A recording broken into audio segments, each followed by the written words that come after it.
Tudo bem, gente? Professor Fernando aqui para mais uma das nossas aulas de Direito e Processo Penal. E hoje eu quero conversar com vocês sobre os princípios que regem o inquérito policial. Gente, normalmente, o direito civil ou direito trabalhista, ele sempre vai ter início com uma pecinha mágica chamada petição inicial.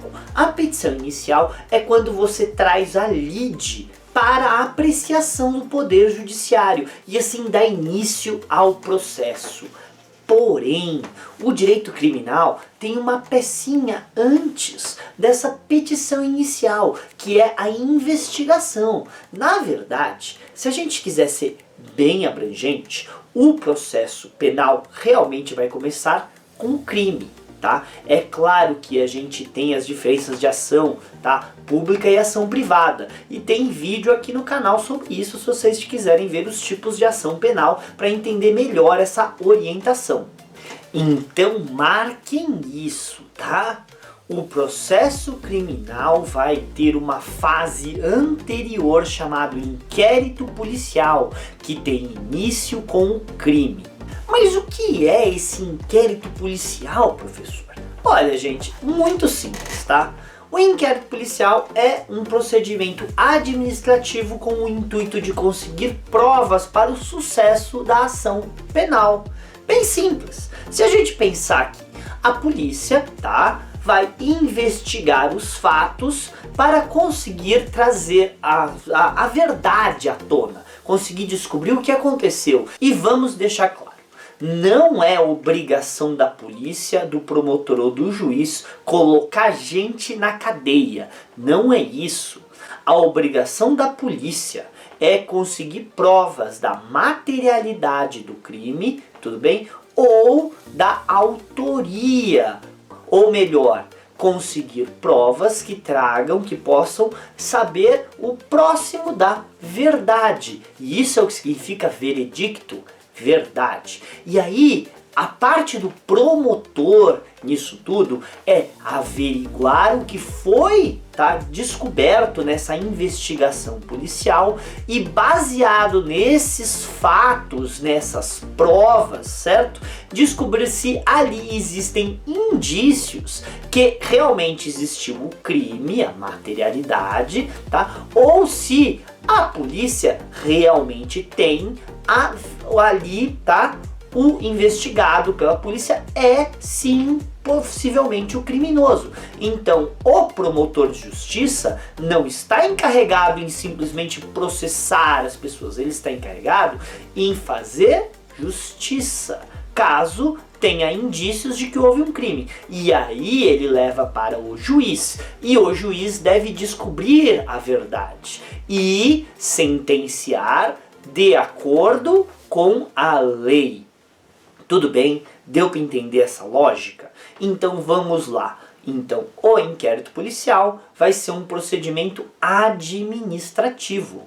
Administrativo, professor? Isso não é uma aula de direito, poder judiciário? Sim, claro que é. Mas vamos lembrar que a polícia faz parte do poder executivo. E os procedimentos perante o poder executivo nós costumamos chamar de procedimentos administrativos. Como um procedimento de licitação ou um procedimento de multa no Detran. São todos procedimentos administrativos que eles não correm perante o poder judiciário. Então esse procedimento administrativo é conduzido por o que a gente chama de autoridade policial, ou então o delegado da comarca do crime, Então a gente vai olhar para isso e falar. Então o delegado vai sediar, vai liderar, vai conduzir a investigação, para conseguir provas que serão dadas ao Ministério Público, e o Ministério Público, vendo que existem indícios suficientes, vai então levar o problema para o Poder Judiciário, dando prosseguimento. Eu sei que eu fui bem rebuscado, eu sei que eu demorei bastante nessa introdução, porque eu quero que fique muito claro que quem manda no inquérito é o delegado e é um procedimento administrativo.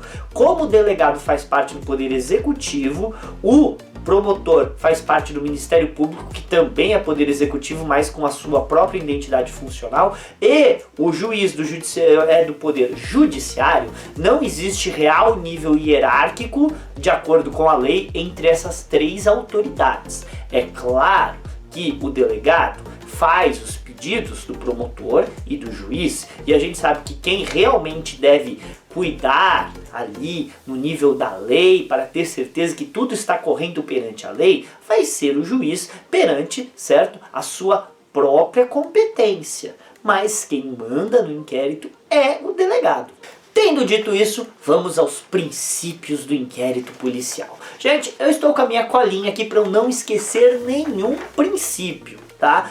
Mas se eu deixei algum princípio de fora, deixa aqui nos comentários que eu vejo se eu consigo, tá, atender vocês. A primeira coisa que a gente pode falar é a obrigatoriedade. Como assim? O inquérito policial é obrigatório para as ações penais públicas incondicionadas, tá? Ou melhor, se o crime é de ação penal pública, a ação penal pública, ela ofende a sociedade e não apenas a vítima. Isso mesmo, tá? A gente faz essa distinção de ação privada e ação pública porque a privada é uma coisa realmente pessoal da vítima. Agora o público, apesar da vítima poder ser uma pessoa física, tá? E não só uma entidade sem personalidade jurídica ou a sociedade como um todo, tá? A gente ainda vai ter que esse crime é de tal gravidade que ofende a sociedade. Então, as ações penais públicas incondicionadas não têm condições. Elas têm que ser começadas pela investigação. Então, se a autoridade policial toma conhecimento por qualquer meio de um crime de ação penal pública incondicionado, ele tem a obrigação de começar uma investigação e não, certo, a possibilidade, será que eu investigo? Não, ele tem que investigar. E é para isso que existe disque denúncias, que você faz queixas na polícia, boletins de ocorrência, para que a polícia possa começar esses procedimentos administrativos e investigatórios. Aliás, a polícia civil, não a polícia militar. Como assim? A Polícia Civil tem o intuito investigativo de auxiliar o judiciário. Já a Polícia Militar é a polícia de rua, é a polícia ostensiva, que está ali para proteger o cidadão. Então a Polícia Militar está para impedir o crime e reagir a situações emergenciais. A Polícia Civil está para investigar os crimes já ocorridos. Deu para entender essa diferença? Então vamos continuar, tá? Outra coisa, o processo penal é inquisitivo. Desculpa, o inquérito policial é inquisitivo. Como assim inquisitivo? Imaginem assim.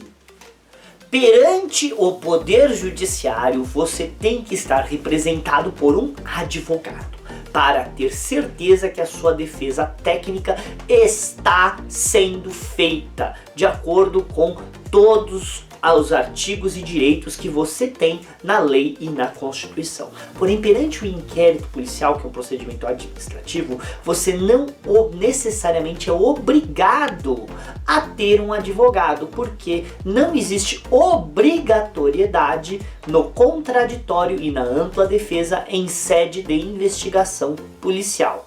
Agora vamos deixar muito claro, você tem todo o direito de ter um advogado junto com você para os atos da sua vida civil, incluindo procedimentos administrativos, para você ter certeza que está sendo defendido e os seus direitos respeitados. Agora, você não estar com um advogado junto com você durante uma investigação policial não faz com que os atos da investigação sejam nulos. Tá? É claro que se foi desrespeitado algum dos seus direitos, o advogado pode pedir a nulidade do ato posteriormente.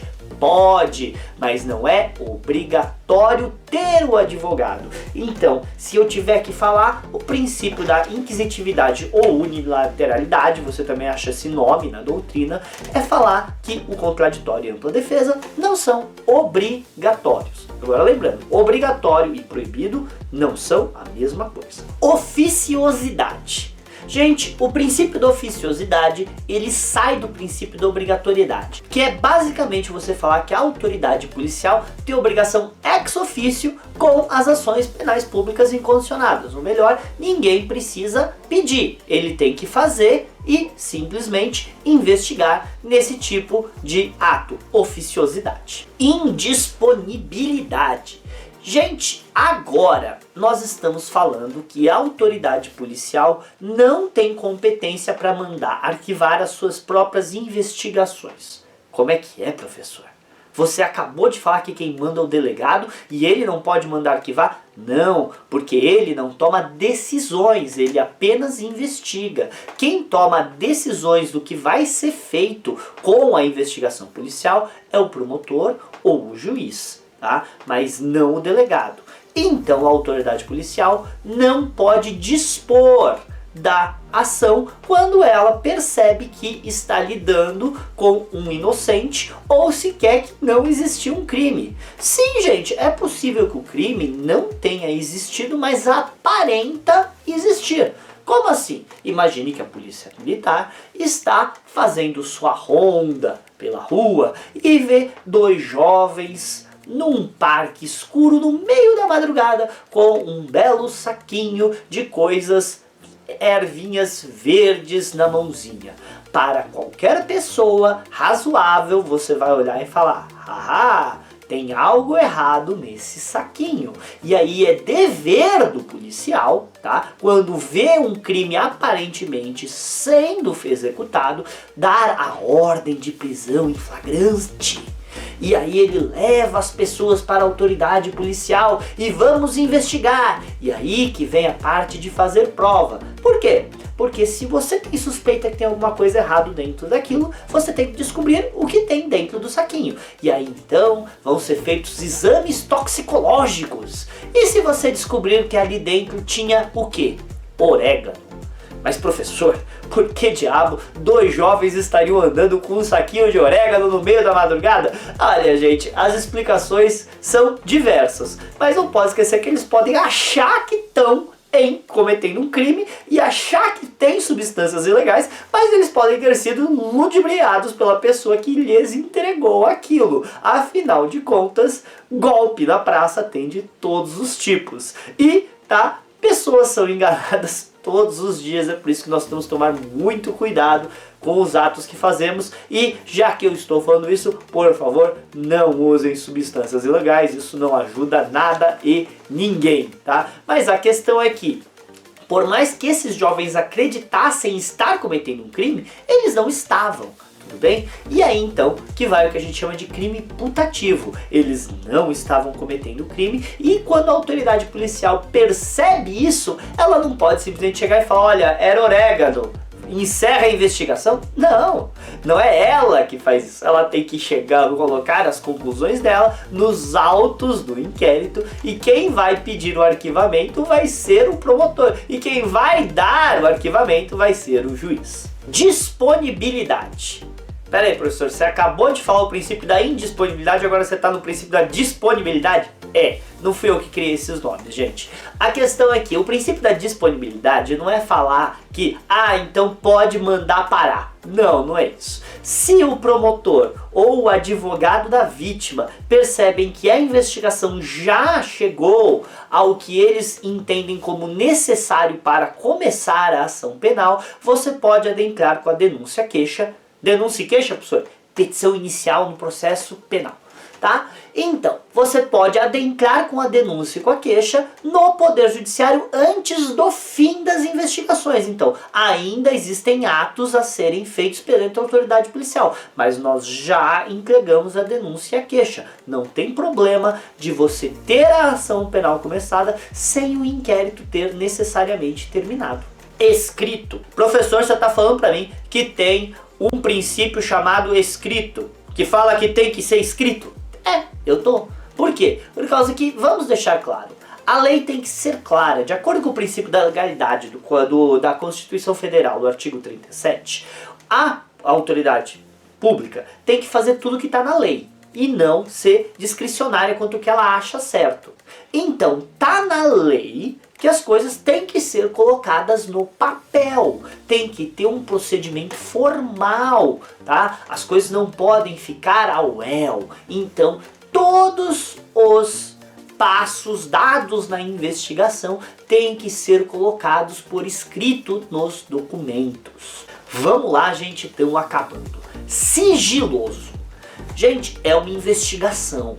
O sigilo é importante. Não estou falando que é secreto. As investigações normalmente, elas são públicas para nós, a sociedade e as pessoas investigadas poderem se defender. Isso não é um Estado autoritário que proíbe informações. E a publicidade também é um princípio constitucional do artigo 37. Mas, se for para o sucesso das investigações, a autoridade policial pode decretar, tá, o sigilo das investigações de acordo com o artigo 20 do Código de Processo Penal. Por quê? Por causa que às vezes é necessário sigilo. Ou então, a pessoa pode ser pública e manchar a identidade dela. Ou então estamos lidando com um caso de menor, que é obrigatório sigilo. Vamos deixar claro, ficar vazando na imprensa informações de inquéritos que lidam com menores de 18 anos é crime por si só. Você não pode fazer uma coisa dessa porque a privacidade, a vida íntima dos menores de idade deve ser protegida, porque eles não estão prontos para a vida, certo? E a sociedade ficar olhando para eles. Aliás, os maiores de 18 anos normalmente já não estão prontos, os menores, então nós temos que proteger. Pare de ficar vazando informações ou comentando na mídia coisas de menores de 18 anos. Você não pode fazer isso, isso é crime. O último que eu quero falar para vocês é a discricionariedade. Como assim? Discricionariedade da autoridade policial comandando o inquérito. Se o delegado entende que algum ato não é necessário ou vai atrapalhar as investigações, ele pode não fazê-lo. Eu, advogado, vou lá e peço para ser escutado o terceiro vizinho da esquerda para a direita da porta que não estava na casa no dia dos fatos. Aí o delegado vai falar, mas por que nós vamos escutar essa pessoa? E ele tem a discricionariedade de negar prosseguimento desse ato que eu pedi, porque como eu falei, é ele que conduz. É claro que a gente pode fazer o famoso jus experiandi e ir para o Ministério Público ou pedir para o juiz que o ato seja executado. E se o juiz entender que o ato é importante, ele fala para o delegado executar, ele dá ali a ordem, tá? Então existe, tá? Essa discricionariedade não é tão grande por causa das limitações legais, mas sim, é o delegado que vai decidir se um ato é ou não oportuno. Muito bem, gente, então basicamente foi esses os princípios, tá, do inquérito policial. Espero ter ajudado. Deixa aqui o seu like, comenta, tá, e nos vemos no próximo vídeo. Falou, galera!